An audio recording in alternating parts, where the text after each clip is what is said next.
This is a reading of Hatchet by Gary Paulsen, Chapter 11. There were these things to do. He transferred all the eggs from the small beach into the shelter, reburying them near his sleeping area. It took all his will to keep from eating another one as he moved them, but he got it done. And when they were out of sight again, it was easier. He added wood to the fire and cleaned up the camp area. A good laugh, that. Cleaning up the camp. All he did was shake out his windbreaker and hang it in the sun to dry the berry juice that had soaked in and smooth the sand where he slept. But it was a mental thing. He had gotten depressed thinking about how they hadn't found him yet. And when he was busy and had something to do, the depression seemed to leave. So there were things to do. With the camp squared away, he brought in more wood. He decided to always have enough on hand for 3 days. And after spending one night with the fire for a friend, he knew what a staggering amount of wood it would take. He worked all through the morning at the wood, breaking down dead limbs and breaking or chopping them into smaller pieces, storing them neatly beneath the overhang.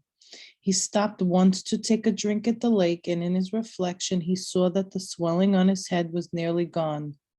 There was no pain there, so he assumed that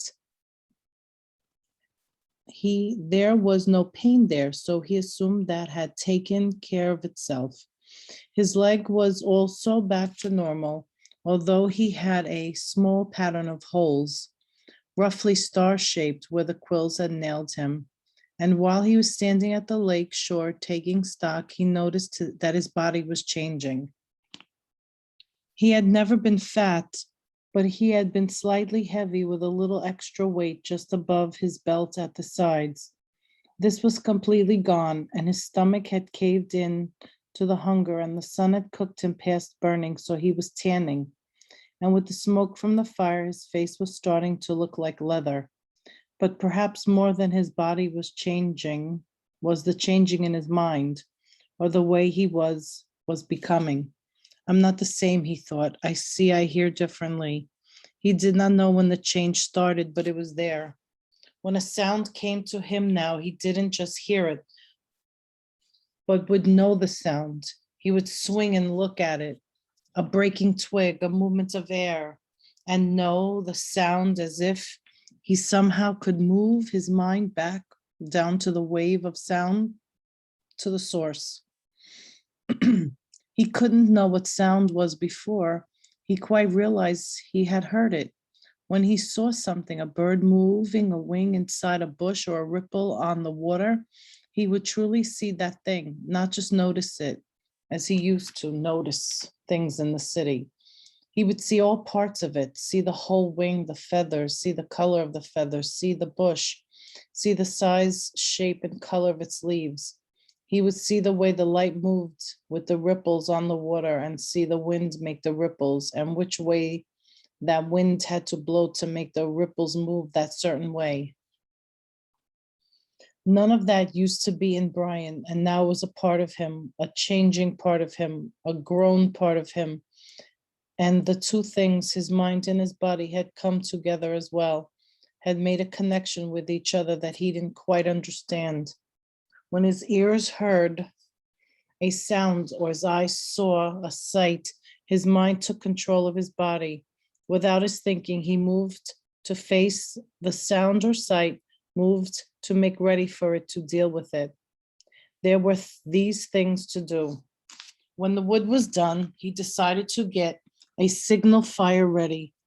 He moved to the top of the rock ridge that comprised the bluff over his shelter, and was pleased to find a large flat stone area.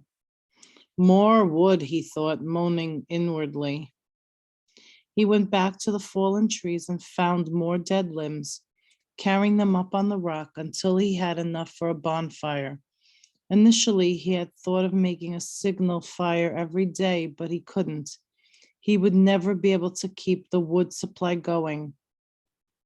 So while he was working, he decided to have the fire ready, And if he heard an engine, or even thought he heard a plane engine, he would run up with a burning limb and set off the signal fire. Things to do. At the last trip to the top of the stone bluff with the wood, he stopped, sat on the point overlooking the lake and rested. The lake lay before him 20 or so feet below, and he had not seen it this way since he had come in with the plane. Remembering the crash, he had a moment of fear, a breath-tightening little rip of terror, but it passed, and he was quickly caught up in the beauty of the scene. It was so incredibly beautiful that it was almost unreal.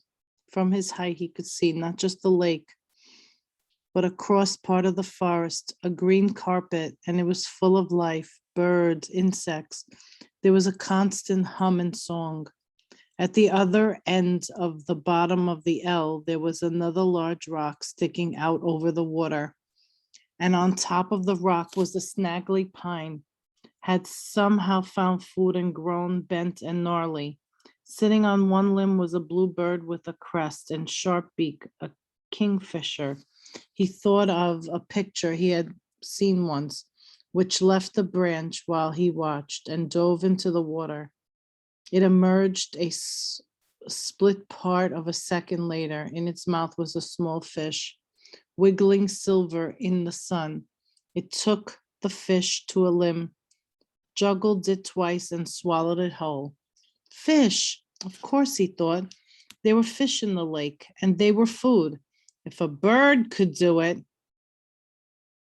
He scrambled down the side of the bluff and trotted to the edge of the lake, looking down into the water.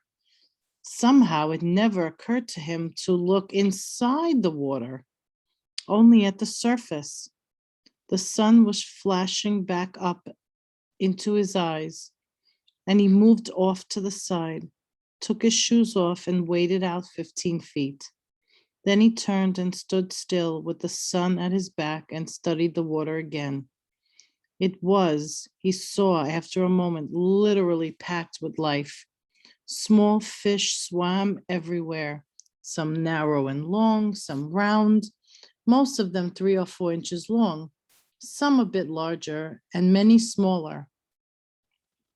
There was a patch of mud off to the side leading into deeper water. He could see old clam shells there, so there must be clams.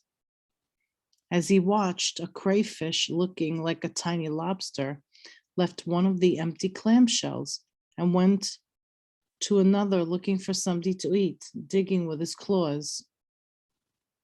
While he stood, some of the small roundish fish came quite close to his legs, and he tensed, got ready, and made a wild stabbing at grabbing one of them. They exploded away in 100 flicks of quick light, so fast he had no hope of catching them that way. But they soon came back, seemed to be curious about him, and as he walked from the water, he tried to think of a way to use that curiosity to catch them.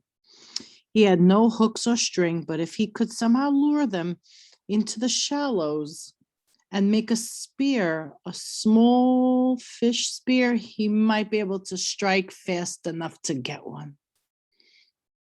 He would have to find the right kind of wood, slim and straight.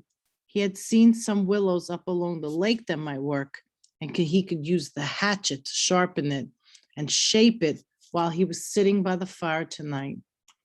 And that brought up the fire, which he had to feed again.